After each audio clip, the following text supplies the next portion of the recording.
अस्सलामु अलैकुम वरहमतुल्लाहि वबरकातुहू। तमाम उम्मत मुस्लिमा को मैं ये बात बताना चाहता हूँ कि जिस तरीके से अभी हमारे हिंदुस्तान के अंदर SIR फॉर्म की प्रोसेस चल रही है और गवर्नमेंट ने जिस तरीके से SIR फॉर्म को लागू किया है और अमित शाह ने पिछले वीडियो में मैंने आपको बताया कि किस तरीके से बताया कि जिसका सन 2003 में SIR लिस्ट में नाम नहीं होगा तो हम उसको बहुत सख्त तरीके से उसकी जांच पड़ताल करेंगे और उसका नाम वोटर लिस्ट से डिलीट कर हम उसे हिंदुस्तान से, इंडिया से निकाल देंगे।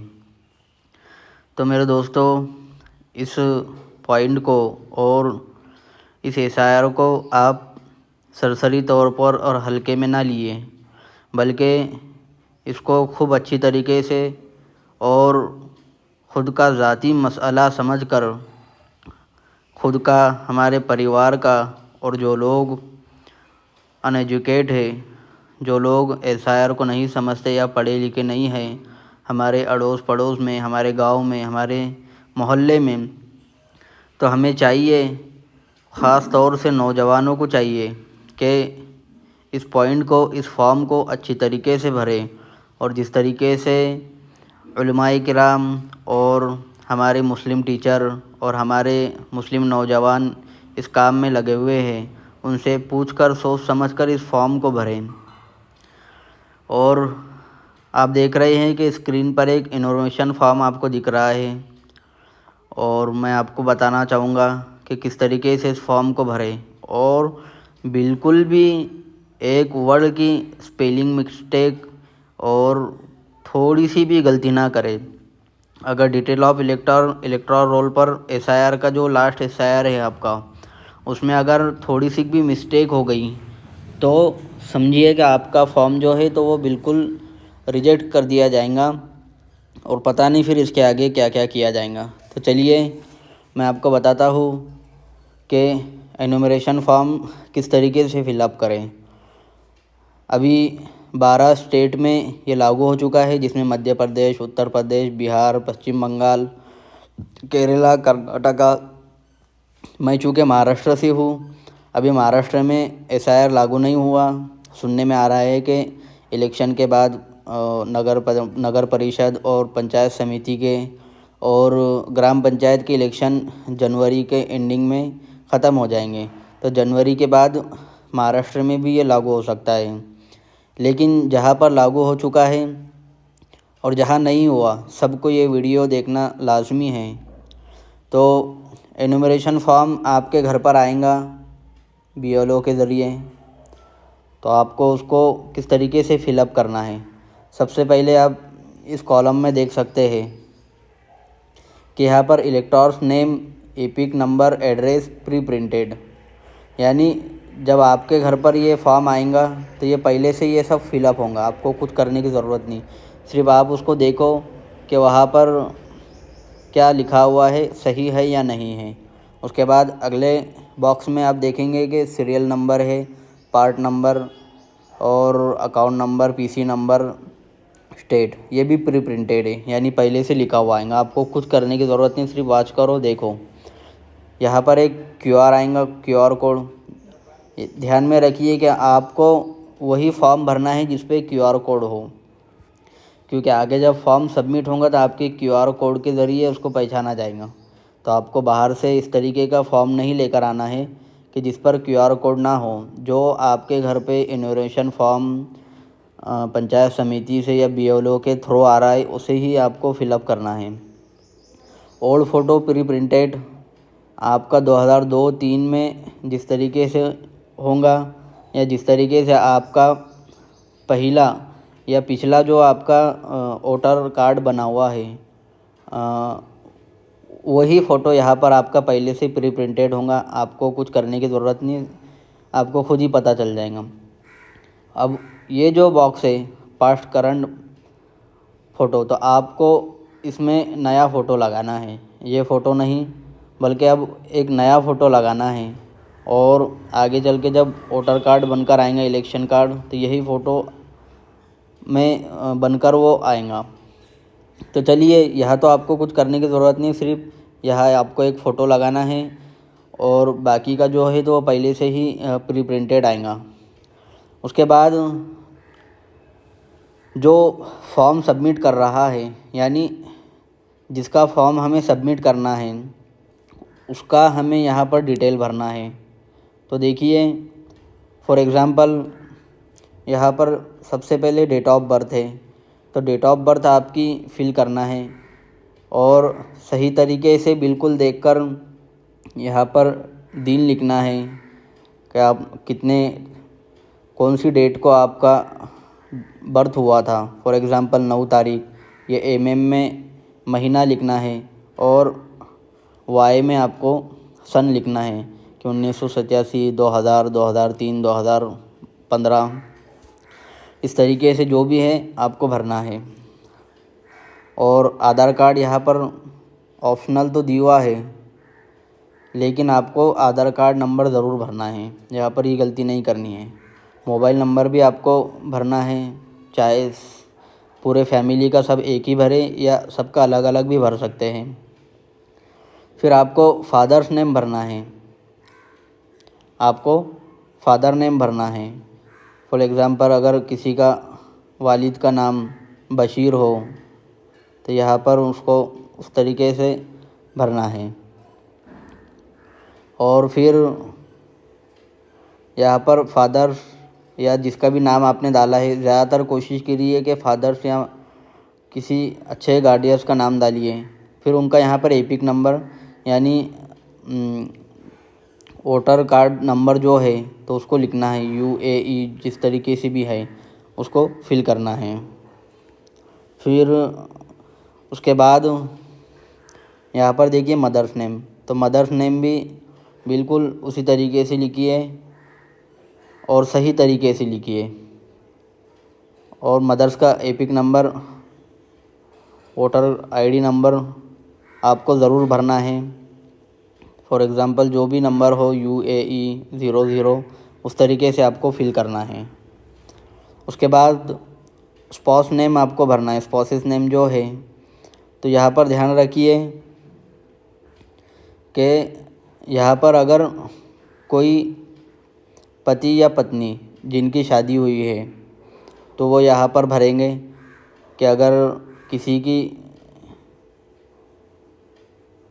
किसी को अगर अपना कोई यानी मर्द हजरात इसको भर रहे हो तो वो यहाँ पर अपने पत्नी का नेम लिखेगा और पत्नी लिखकर उनका नेम लिखेगा और यहाँ पर उनका एपिक नंबर लिखेगा।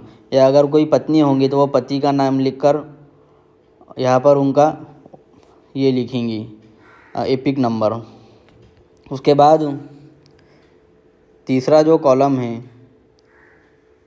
ये सबसे मेन और अहम है कि इसमें detail of the इलेक्टर in the erectile number of the last SIR, यानी लास्ट SIR जब 2003 में हुई थी तो उसमें जिन लोगों के नेम होंगे उन लोगों को यहाँ पर ये फिल करना है। और अगर आप 2003 के वोटर लिस्ट में आपका नाम नहीं है, फॉर एग्ज़ाम्पल मेरी जो डेट ऑफ बर्थ है वो 199 की है, 1999 की, तो मेरा तो 2003 के इसमें नाम तो नहीं है, इसलिए मैं इसको छोड़ दूँगा, मुझे ये वाला भरना होगा। लेकिन जिनकी डेट ऑफ बर्थ 1987 से पहले की है, जिनकी डेट ऑफ बर्थ 1987 की पहले की है, तो उन लोगों को ये फॉर्म ज़रूर भरना है। आप 2003 की वोटर लिस्ट निकालिए और उसमें आपका नाम देखिए कि किस तरीके से आपका नाम वहाँ पर है, ठीक उसी तरीके से आपको इसको फिल करना है। तो सबसे पहले इलेक्ट्रॉन नेम के हाँ, यहाँ पर एक बात ये है कि आपको ठीक उसी तरीके से यहाँ पर नेम फिल करना है जिस तरीके से 2003 के 2002 के वोटर लिस्ट में आपका नाम था। फॉर एग्ज़ाम्पल अगर आपके पहला नाम बशीर था, बशीर खान या शेख या शेख, या स्पेलिंग मिस्टेक हो सकती है पहले इसमें, लेकिन आपने उसको अब बशीर यानी आई के जगह डबल ई लगा दी, तो आपको डबल ई वाला नहीं फिल करना, बल्कि जिस तरीके से पहले नाम था ठीक उसी तरीके से फिल करना है। यहाँ पर ये गलती नहीं करनी कि बहुत से मुसलमानों के नेम पहले गलत होते हैं फिर उसको चेंज कर देते हैं। तो यहाँ पर जो पहला नंबर था, चाहे वो किसी भी तरीके से लिखा हुआ हो, शाह हो, कुछ भी हो, लेकिन आपको सिर्फ उसी तरीके से लिखना है। यहाँ पर ये गलती नहीं करना। उसके बाद एपिक नंबर डालना है आपको, जो पहले इसमें आपका वोटर लिस्ट में नंबर था वही नंबर यहाँ डालना है। और उसके बाद फिर आपको रिलेटिव नेम यहाँ पर डालना है आपके फादर वगैरह का, और यहाँ पर रिलेशन लिखना है, फादर है या मदर है। और ये भी सेम वैसे ही लिखना है जैसा वहाँ पर लिखा हुआ है आपका, इसमें गलती नहीं करना है। यहाँ पर डिस्ट्रिक्ट लिखना है, डिस्ट्रिक्ट लिखना भी वही है जहाँ पर आपका पहला 2003 में जहाँ पर आपने वोट किया था, जहाँ पर आपका डिस्ट्रिक्ट था। क्योंकि यहाँ पर आप ये गलती कर दोगे कि हो सकता है आपने डिस्ट्रिक्ट चेंज कर दिया हो, वहाँ से आप रिमूव हो गए हो और किसी दूसरे, फॉर एग्ज़ाम्पल आप इधर अकोला से हो, लेकिन आप अकोले से बाद आप उधर अमरावती वगैरह चले गए हो, तो आपका डिस्ट्रिक्ट वही रहेगा जब पहले आपका अकोला था।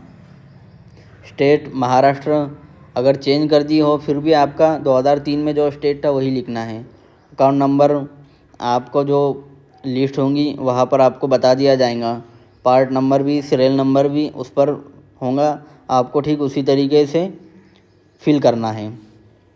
ये तो हो गई उन लोगों की बात जो 2002 या 3 में, या जिनका 2002-3 में जिनकी लिस्ट लगी हुई थी। अब बात आती है कि ये जो फाइनल कॉलम है ये किस चीज़ का है। ये जो कॉलम आपको नज़र आ रहा होगा ये किस चीज़ का है। तो चलिए, इसमें लिखा है detail of the relative whose name is given in the previous column in the last SIR। तो जाहिर सी बात है, मेरी डेट ऑफ बर्थ 1999 की है, तो मेरा नाम 2003 के इलेक्शन या SIR में तो नहीं होगा। तो आपके फादर का तो ज़रूर होगा, या आपके मदर का, या आपके ग्रैंडफादर का, दादा दादी का तो बिल्कुल कंफर्म होगा। तो आप उसमें देख लीजिए कि आपके फैमिली में से किसी का नेम वहाँ पर है तो उसका नाम यहाँ पर लिखना है। फॉर एग्ज़ाम्पल मेरे फादर का नाम SIR के 2003 में जो लास्ट SIR हुई थी उसमें उनका नाम था, तो मैं उनका नाम लिखूँगा हबीब। फिर उसके बाद, और ये नाम भी आपको ध्यान में रखिए कि ठीक उसी तरीके से लिखना है जो लास्ट 2003 के SIR फॉर्म में नाम है। अगर थोड़ी भी आपने स्पेलिंग मिस्टेक की और आपने ये होशियारी बताने की कोशिश की कि ये नाम लिख दो और ये इस तरीके से सही है, और पहला जो नाम था 2003 में वो गलत था, तो याद रखिए आपने बहुत बड़ी गलती कर देंगे। कि आपको वहाँ पर सेम वही नाम लिखना है जो 2003 में लिखा हुआ है, चाहे वो कैसा भी नाम लिखा हुआ हो, कितने भी स्पेलिंग मिस्टेक उसमें हो चलेगा, आपको वही नाम लिखना है। यहाँ पर एपिक नंबर लिखें, इफ़ अवेलेबल, ये जहाँ पर भी इफ़ अवेलेबल या ऐसा लिखा हुआ है तो आपको यहाँ पर एक ध्यान में रखें कि ये ज़रूर लिखना है। और रिलेटिव नेम आपके फादर है या मदर का नाम आपने यहाँ लिखा है तो वही नाम रिलेटिव क्या है, फादर है या मदर है, उस तरीके से लिखना है। और रिलेशन लिखना है उनका। डिस्ट्रिक्ट भी सेम वही रखना है जो 2003 में जो स्टेट थी, डिस्ट्रिक्ट था वही रखना है, स्टेट भी वही रखना है। और अकाउंट नंबर आपको वहाँ पर बता दिया जाएगा, पार्ट नंबर, SR नंबर। उसके बाद फाइनल यहाँ पर BLO की सिग्नेचर ज़रूर करवाना है, और यहाँ पर आपका थंब हो या सिग्नेचर हो तो आपको यहाँ पर करनी है। और इस फॉर्म को बिल्कुल केयरफुल्ली और सोच समझ कर भरना है, थोड़ी भी गलती नहीं करना। थोड़ी मिस्टेक भी अगर आपने कर दी तो आपके नेशनलिज़म पर, इंडियन होने पर हो सकता है बहुत बड़ा सवाल खड़ा हो सकता है। और चूँकि हमें तो एनआरसी की पहले से ही ख़तरा है और मुसलमान इससे पहले से ही झुंझ रहे हैं, तो ख़ास तौर से मुसलमान बड़े ही गौर से इस फॉर्म को पढ़ें और इसको फिल करें, थोड़ी भी गलती ना करें। अस्सलाम।